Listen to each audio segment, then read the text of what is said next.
Good morning, everyone. Let's make sure to have our microphones turned. Or, I'm sorry. Let's make sure to have our cameras turned on, folks.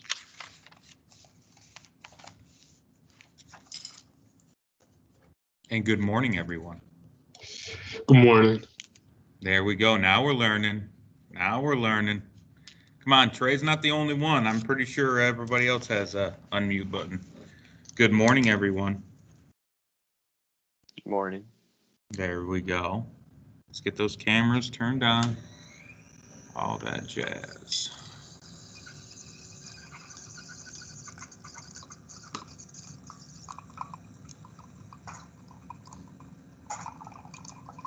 There we go. Everybody looking lovely today in their Wednesday dress. You know, it's okay to smile, guys. I'm not going to beat you up yet. It might happen eventually.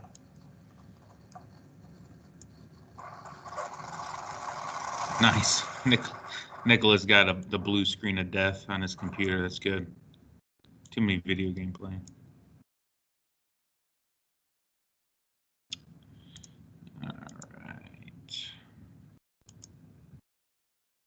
Once he comes back, we'll get going. Make sure the cameras are pointed at your beautiful faces. And Max, do you sit in the dark just like all the time? Like, literally, you look like you're on some like spy show that you can't show your face. Like, we just need a voice changer, and you'd be like, yes, I was on the grassy knoll. Do you even know the reference? Does anybody know the reference to the grassy knoll? Anybody? Kennedy assassination, the grassy knoll, the extra shooter. God, you guys got to learn your history.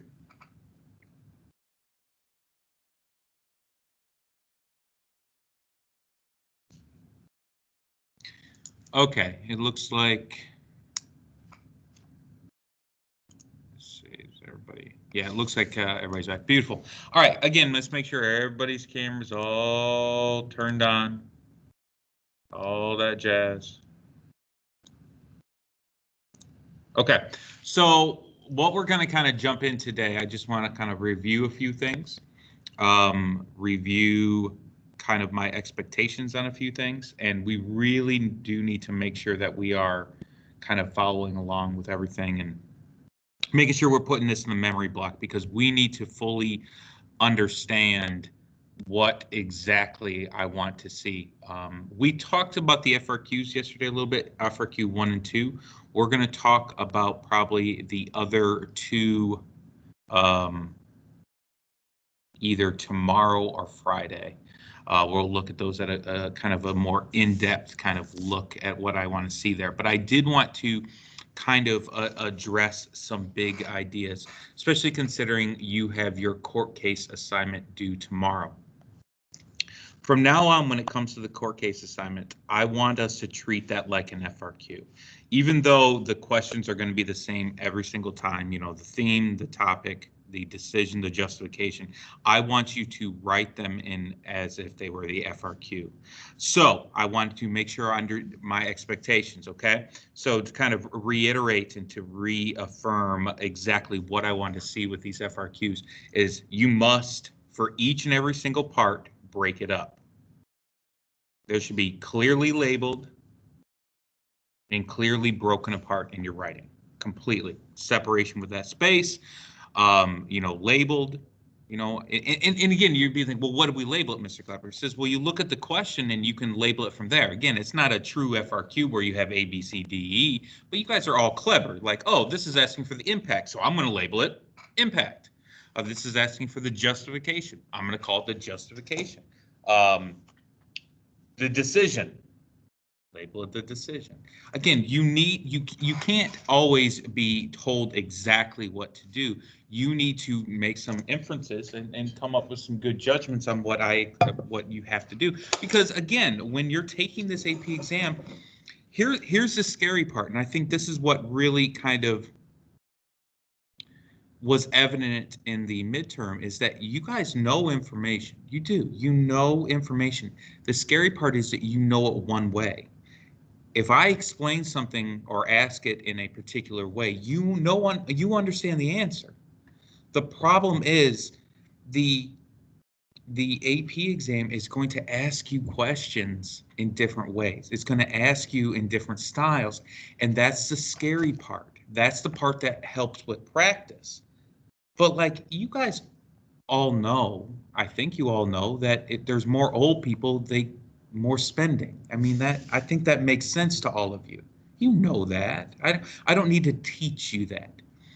The problem is they ask that in a very specific way. They ask that in politically relevant factors and all these other types of things that were rather kind of difficult when it comes to the exact question. Sorry, I'm just checking something. That's something that we have to get more comfortable with, and that's why I want you to ensure that when you do read a question, you're not allowing yourself to get confused by it. Remember, the answers are far simpler than what they appear. So going back to it, break it up and label it, okay?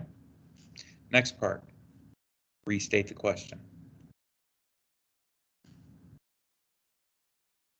Now, does that mean you have to do it verbatim? That means word for word? Not necessarily, but you need, the reader should be able to understand exactly what you're answering by reading your response. I should be able to understand the question by reading your response. And these types of things, folks, you're going to use them. I always make the joke that this is just for AP Gov. For the time being, it is. But once you get more confident in answering questions at, college career, and then obviously into your actual career, you're going to have to do this same sort of thing, but just in, I hate to say, the fancier style when it comes to it, the little bit more fancier way of doing things. But you still, in of itself, the listener, the reader should always be able to understand what you're answering. If I just, scream out, polka dots. What the hell does polka dots mean? If I walk down the thing like mint chocolate chip. Now you might guess what that is. It's probably my favorite ice cream. But you should always introduce your answer. And I know that seems so simple, but some of us didn't do that, okay? And the next part 3, answer the blanking question. I can't use the word I want to use. When I was in college, and I told you guys this story, I had a wonderful professor that wrote it on the board. Hilarious. I should have taken a picture of it. That said, blanking the beat question. Because so many of us don't answer the question. So many of us, and I was guilty of it too before I really mastered this. We don't answer the question. Some of you in your response for question 1, asking about political appointments, talked about lawmaking. There was nothing to do with lawmaking in that question. So we need to make sure that we're answering the question.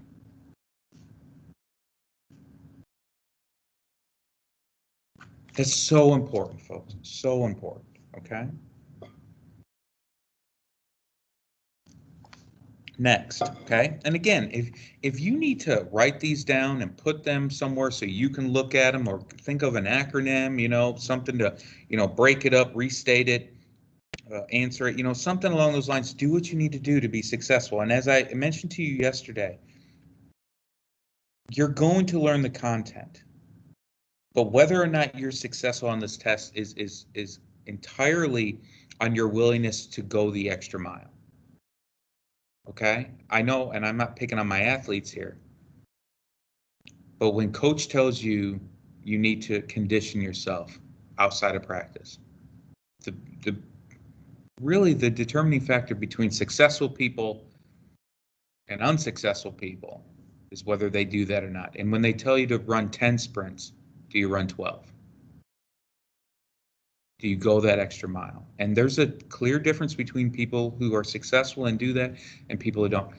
I'm going to tell you to study. Whether you do it or not and how much you do, it's on you. Okay? Now I'm going to make sure that I'm working as hard as I possibly can, but you have to try to outwork me. And I'm going to try and outwork you. So that's what we have to do, okay? We have to go above and beyond. Next, okay? The circular method.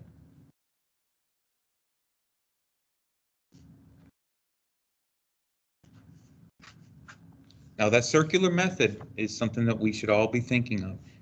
That is part of the restating the question.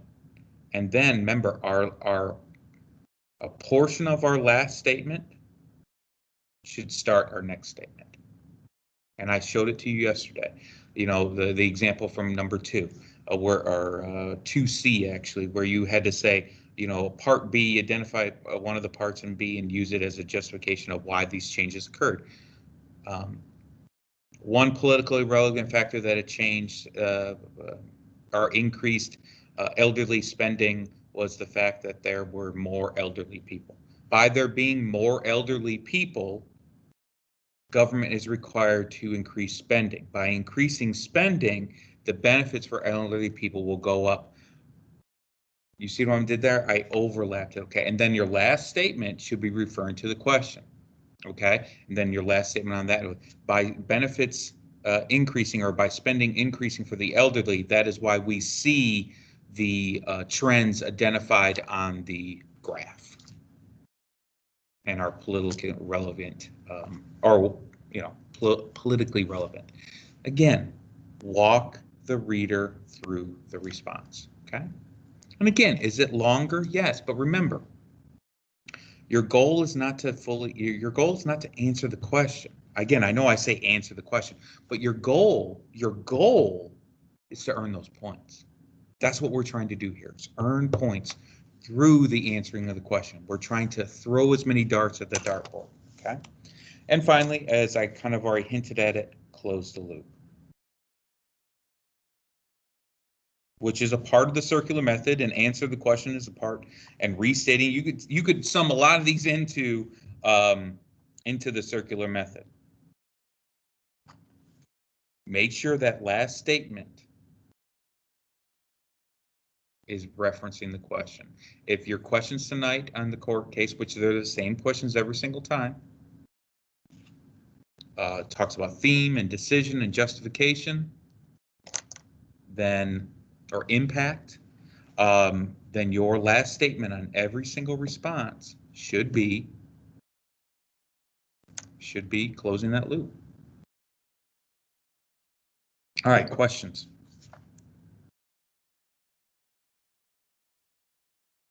We can unmute ourselves. Come on now. Remember, you should all have a goal. I'm going to unmute and speak 3 times today in class. And if that's simply saying, Mr. Clapper, I don't have any questions, that's fine. It starts there. Or 4 times, or 5 times, or 1 time. Any questions? No, I don't have any questions. No, Okay. thank you. Outstanding. Okay, there we go. There we go. We're starting to get more comfortable. Okay. All right. So when it comes to the homework tonight, let's be honest. The court case tonight, I've already talked about. It's getting the Wainwright. You guys have already heard the stories of it. We're actually going. I'm going to try to show you a video in class. It's the only video I show all year about getting the Wainwright. It's actually really, really good. Or I'm going to download it and let you watch it into class, or something along those lines. It's not complicated. It's really, really simple. But remember, this is the difference between, you know, coach tells you to work out, or the teacher, or your director tells you to practice your lines. This is the difference. Like, am I going to practice these skills? Even though I could get this done so quick, it'd be done and over with. Am I going to practice my skills? And that's the difference between, oh my God, am I going to pass? Or, oh my God, I better get a 5. That is the difference. And I can't tell you how good it will feel when you log in July and see that 4 or 5 and know how hard you work to achieve it. It's going to feel pretty amazing, but the work starts now. All right. So with that said, again, I'm going to come back to these. You should know these points clearly. You should know exactly what you're going to do. You're going to break it up and you're label it. You're going to make sure to restate the question. You're going to make sure that you answer the question. You're going to make sure that you use the circular method, and you're going to close those loops every single time for every single question. Okay? Excluding identifies. Okay? So next thing I want to review, and then we'll get into the kind of new material, okay? Next thing I want to do is to review the format of the test, okay? We want to be experts on the test, okay? I cannot tell you how frustrating it is when I ask students, what's the structure of your AP exam? And not just for my class, but for other classes. I know all of you, most of you take multiple APs. Most of you. And if you don't feel bad. I mean, I never took more than one AP at a time, folks. I wasn't as advanced as you folks. But it's incredibly frustrating that you don't know. You should know exactly the format of the exam. So what is the first part of the AP exam? Does anybody know? Multiple choice. 60 multiple choice. Multiple choice. Okay, good. Thank you for unmuting. Next. How many multiple choice? 60. 60 is incorrect. That was midterm. Come on, somebody else. Somebody else. 50. 50. Take 50 and 60, put them together and divide by 2. 55. There you go. Look at. I know some of you probably are not used to doing math with numbers, but that's called math with numbers. I know most of you have symbols and all that other kind of crap. You have 55 multiple choice questions, okay? How long do you get to take those 55 multiple choice questions? 60. Not 60 minutes, but thank you for guessing, Trey. That's what you got for midterm, which is fine. That's why we review this stuff. You get more than 60 minutes. Does anybody know how long? 80. 80 minutes. Outstanding. Thank you. 80 minutes. Now, the reason why you get more time is that within those multiple choice questions, there will be more reading. There'll be little blurps that you have to read. Now, College Board will get mad at me for saying this, but it's the truth. Typically, what they do is they give you a blurb of information, and that blurb of information will push you towards an answer within the multiple choice. I'll be honest with you. In a lot of the cases, I would argue 75% of the cases, you will be able to answer that question without even looking at the reading. If you are confident enough in your answers, you won't even need to look at the reading. Now, should you? Of course. You have 80 minutes. 80 minutes. That is, I've never done the math before, but let me think here real quick. Let me do math here in the calculator.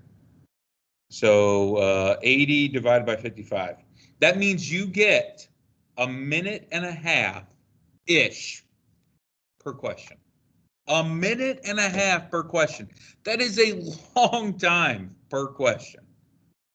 That is a really, really long time per question. So we will read. Now, we're going to practice a lot of these in fourth quarter because that's when I pull out the practice exams that I have that are set up for you to read with those little blurbs, okay?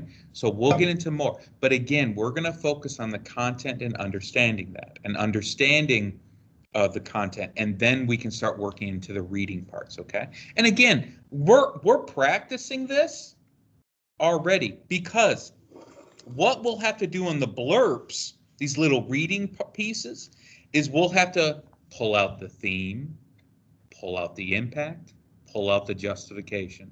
We'll have to pull out the theme of the point. We'll have to pull out the justification of why this governmental body did something, the justification, and we'll have to pull out the impact, okay? So you're practicing these things now when you do the court case. When I give you some multiple choice questions and they have those little blurbs, So we're practicing it right now. You just don't know that you are.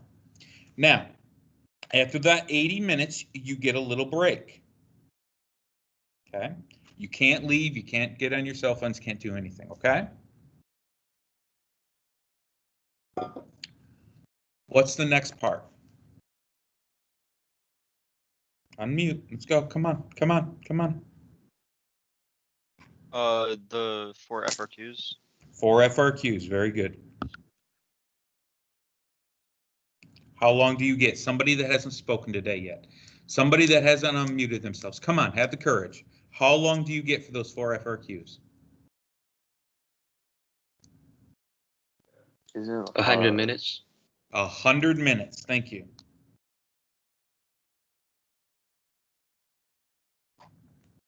In theory, 25 minutes each. Now, according to the College Board, they desire that you take 35 minutes, or better, let me get over that. The first FRQ that will be there, what type of FRQ will it be?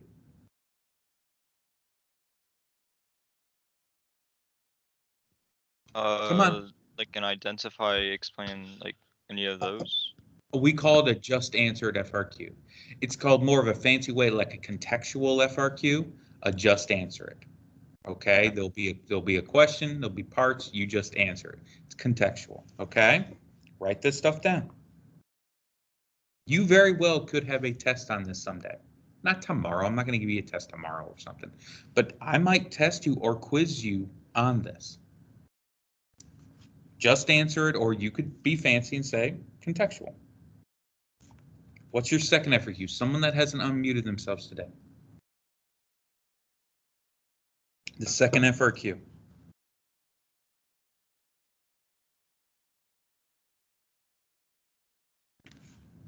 Come on. Just take a guess.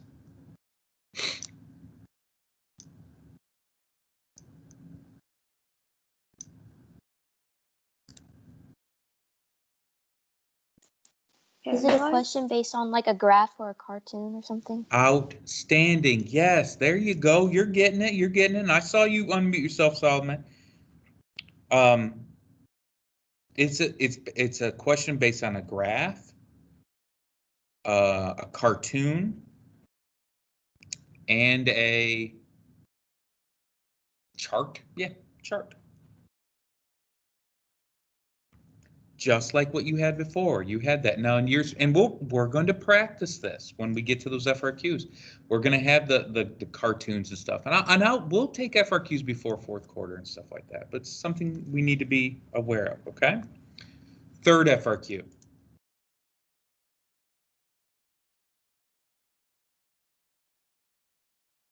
Come on now. Come on now. You know this. Just a court case FRQ. It's your court case FRQ, which will, and we know for a fact that the court case FRQ will have 3 parts. The theme, the justification, and then an outside force. A, B, C.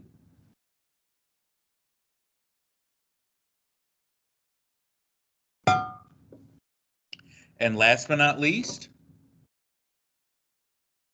fourth FRQ.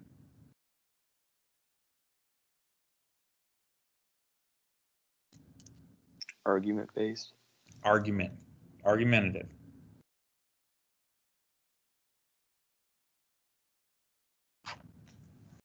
Now, we also know the setup. Now, I'm not going to go over the whole strategy for the argumentative because I'll briefly go over it, okay? And I am recording this. And again, the difference between, that 4 and 5s or barely passing or passing easy is whether you go back. So I'm gonna go through this briefly. If you need to review it, review it. So you got that thesis, and we're going to talk about this when we go over the midterm FRQ, but my God, some of us did not do the thesis. Remember, the thesis is a clear decision with 2 political reasons. If you need to pull in some of that evidence into your thesis, dang it, you do it. So clear choice, 2 political reasons why, not just because. You can't say a because would be because of the federal 51. That's not. You're telling me because of what it says in federal, you should tell me because Federalist 51 supports the idea of separation of power. That would be a political reason. That would be a political reason. So we need to make sure to have a political reason. I'm sorry, political reasons. You should have two in the thesis. And you need to, as always, clearly label it. Some of you did that, some of you did not. We can't have. All right. Next, within the argumentative, we have evidence 1 and evidence 2. They're exact identicals of each other. Remember, they will most likely give you, and there are some rare instances where they don't, but they will most likely give you 3 foundation documents. 3. Sometimes they give you 2. Don't freak out about that. You will choose both of those unless there is another document or another idea or another kind of thing, a political thing that works really, really well. But you will use those as evidence. Evidence 1, evidence 2. In both of those, the first thing that you do is you prove knowledge. You prove exactly what you know is in those documents. You prove knowledge. Because when you get that thesis, you will actually earn points for proving knowledge. Remember, the thesis is the most important thing. If you don't get that thesis, you can only get a 1 on that argumentative.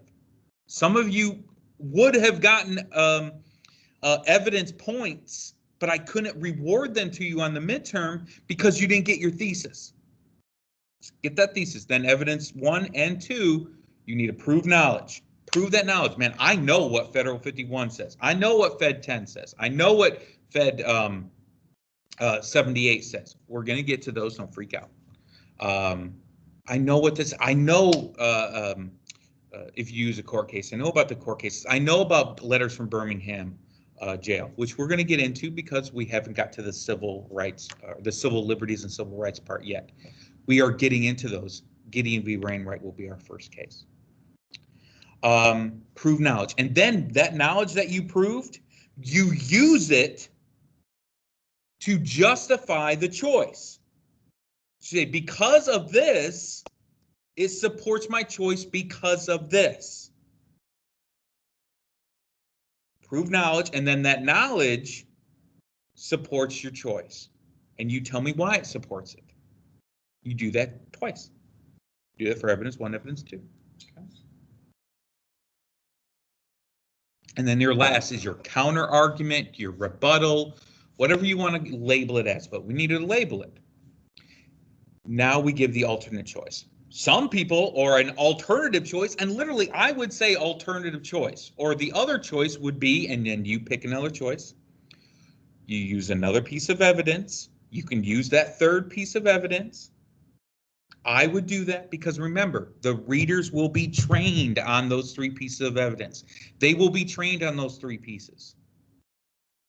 So if you can, try to use those 3 pieces. Third piece, alternate choice, proving of evidence that would support that choice, and then the last thing you do is tell me why yours is better. Though these are good reasons, this choice is better because of, and you can restate what you used in evidence 1 and evidence 2. And that's your 4th paragraph. Now, is that a lot of writing? Yeah, it's a lot. It really is a lot. It really is a lot. That's why the College Board feels that you should take 35 minutes on the argumentative and 20 minutes on the others. That doesn't equal 100 minutes, by the way. It's a little off. Or like 22 and a third, on the other ones, something like that. Or 23. So that's what they feel. You should take a little bit of time and use it on the argument. Now, again, is that smart? Because the argumentative is still only worth the same amount as the other points. It's still 15, 15, 15, 15. Remember, a total of 60 points. So when you get your packet of FRQs, What's the first thing you think you should do?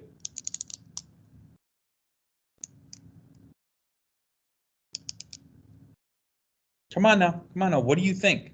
First thing, unmute yourselves. Start the argumentative.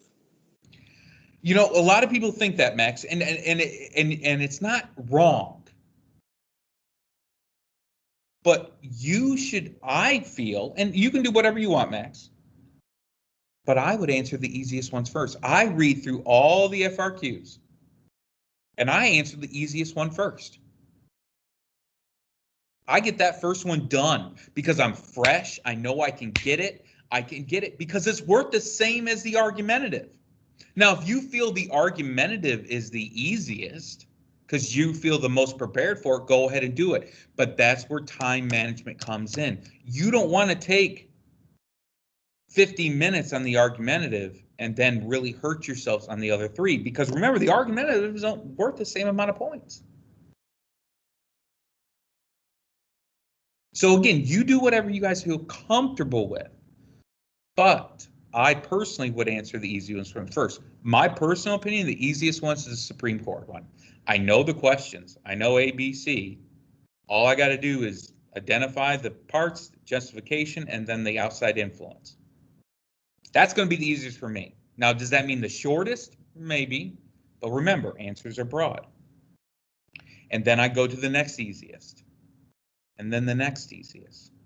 Because if I come back to that argumentative, now again, I'm not telling you to do this. I know the most important thing in the argumentative. I'm going to destroy that thesis. I'm going to make sure that thesis is amazing. And then I'm going to make sure that I do the evidence 1 and evidence 2 perfectly. And then I'm going to hit that rebuttal. And that rebuttal is typically only worth 1 or 2 points. Depends how they do the grading of it. If I do great on those first 3 FRQs, or if let's say I go FRQ 3, FRQ 2, I do really well in those, and I'm like, you know what, I'm going to go to the argumentative, and I do argumentative, you know, A, B, C, you know, the first 3 parts, thesis, and then evidence 1, evidence 2, and then go back to 1. I might do that because I know that rebuttal point is really tough to get sometimes. I might go to FRQ 1 then, do what I can there, and then whatever time I have left, do the rebuttal. So you can do all that. But again, it all comes down to a strategy for you. I don't want us to go into this exam willy-nilly and not have a strategy. Most of you are, you know, it doesn't matter if you're athletes or not, but when you come into any type of scenario, you should have a plan of attack. It's like, I knew I wanted to talk about this today. I knew exactly I wanted to review the FRQ. I wanted to review the exam. That's my plan. You should have a plan going into the exam. And that gives you confidence. That gives you ease. That brings down that tension, that nervousness. Because some of you, this is going to be your first AP exam ever. We gotta relax. And another thing that I want to definitely talk about. Another thing I definitely want to talk about, and we're going to continue talking about this the entire year, is controlling the ups and downs of an exam. There will be times in the exam that you feel like you're failing, that you are crashing and burning, that it is going down to nothingness. We need to relax, be able to control our heart rate, control our breathing, and we're going to practice that, okay? Because I told you this before, and if I didn't, then this is the first time you're hearing it. During my master's program, I had to take a test that if I didn't pass, I didn't graduate. It was called the FELE, the Florida Educational Leadership Examination. The FELE is a 3-part exam. It took me 6.5 hours to complete. If I didn't pass it, I didn't get my master's degree. It was pretty stressful. And I remember it was 3 parts, 100 questions, and then 90 questions, and then a written response. Wow. I remember the first 5 questions of that exam in part 1, I thought I was failing it. I was taking it, I was like, oh my God, I'm failing this test. It cost me $250. If I don't pass it, I don't graduate. It was awful. Again, controlling my heart rate, controlling my breathing. Like, you know what? I got this. I've been preparing for this exam for a year now. I'm going to be fine. And I started to ease back into it and started answering questions. I'm like, oh yeah, I know this is right. I know this is right. I know this is right. You have to go through that. You're going to have times, you're going to have parts of the multiple choice that you're like, oh my God, I'm failing every single one of these questions. I'm going to have parts of the FRQ. You're going to look at all the FRQs like, oh my God, I don't know any of this stuff. Yes, you do. You got to cut through the crap of the question and realize I know this stuff. I do. I know it. And that's why we practice, and that's why we talk about this type of stuff. All right. Questions that you have about the exam structure itself. Any questions? Remember, your goal should be wanting to unmute yourself.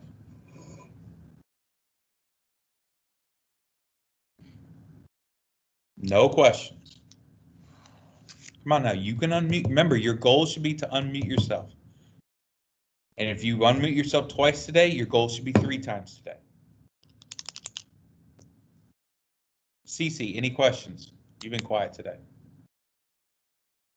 No, not really. Okay, then not really? Come on now, if you got a question, you got to ask it. No, I don't have any question. All right, don't be afraid, okay? Anybody else? You need to review this material. This is important.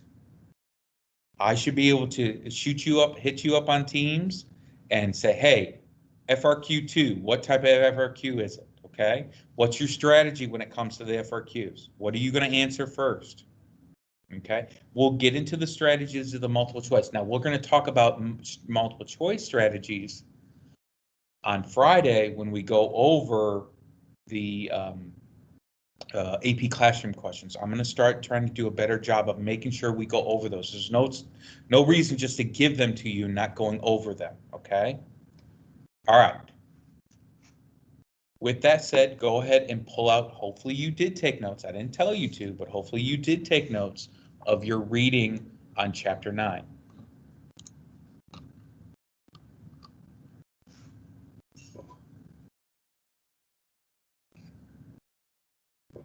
All right.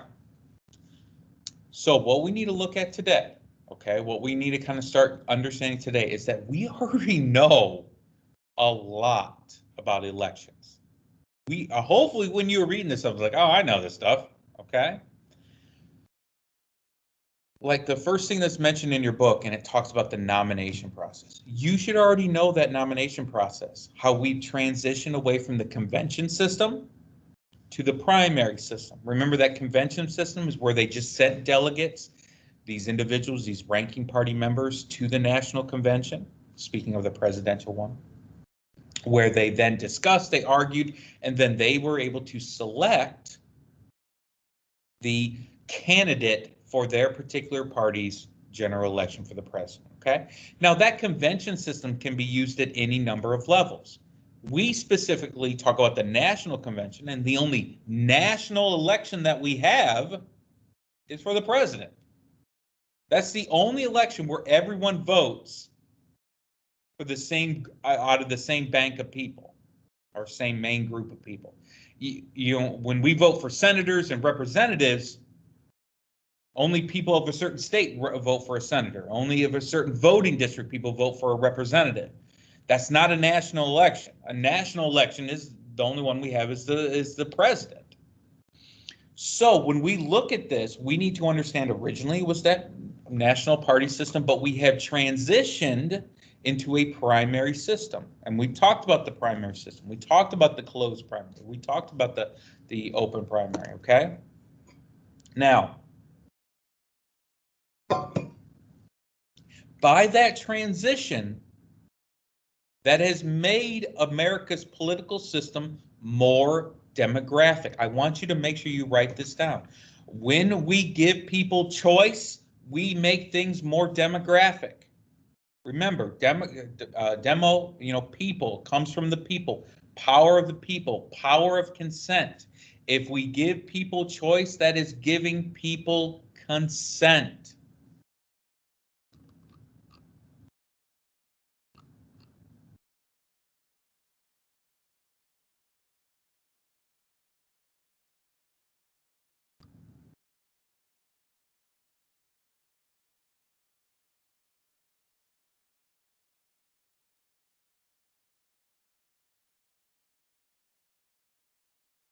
All right. The next stuff I want to talk about is going to take a lot more than 5 minutes. So, homework tonight is that court case. Every single court case for the remainder of the year will be done using a FRQ. Will it take you longer? Of course. Of course. But again, hopefully you're not waiting to do this at the last minute. Remember, be driven not by completion, but by getting better, by success. You don't run 10 sprints just to get them done with. You run 10 sprints to become faster, to build your lungs. All right?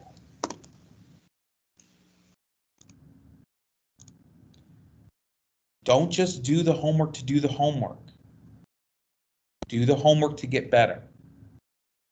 Remember, that's the only thing tonight is the FRQ style Gideon V. Wainwright. All right. And then you have your 10 questions. And if you haven't read Chapter 9, Sections 1 through 3, you need to get on that. Okay, you need to get on that. All right. That's all I have for you today. If you don't have any questions, you are free to go as long as you say goodbye.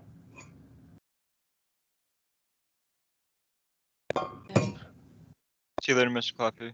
Goodbye, folks. Goodbye, goodbye. Bye, Mr. Clark. Have a good day, Have a Mr. good day, Clapper. sir. Have a good day, too. Thank you. Thank you. Bye, thank you. Bye, You're thank you. welcome. You're welcome. Bye, thank you. See you. See you.